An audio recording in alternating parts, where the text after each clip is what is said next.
नमस्कार. आपण पाहत आहात YPM न्यूज. मी मुख्य संपादक रवी बिजलवाड. तर येत्या 30 तारखेला भाजपाचे उमेदवार सुधाकरजी शिंगारे यांच्या प्रचारार्थ देशाचे पंतप्रधान नरेंद्र मोदी यांची जाहीर सभा होणार आहे. ही सभा नांदेड रिंग रोड या स्थळाहून जाताना सारोळा रोड यावरती आहे. तर या सभा मंडपाची तयारी आपण पाहत आहात. माझ्या पाठीमागं जय्यत पद्धतीने चालू आहे. हे सभा मंडप एकूण 40 एकर वरती स्थापन होत आहे. अधिक माहिती त्यासाठी तुम्हाला देतो थोडीफार. युवकांना स्वतंत्र बसण्यासाठी इथं व्यवस्था करण्यात येणार आहे.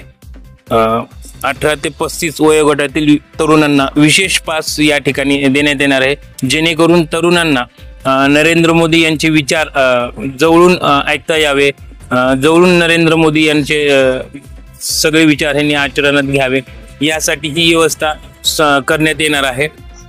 या जाहीर सभेच्या मंडपाची साईज जवळपास 2.5 लाख चौरस फूट आहे. हे सर्व नियोजन लोकसभेचे संयोजक माजी मंत्री आमदार संभाजी पाटील निलंगेकर यांच्या नियोजनाखाली हे सर्व होत आहे.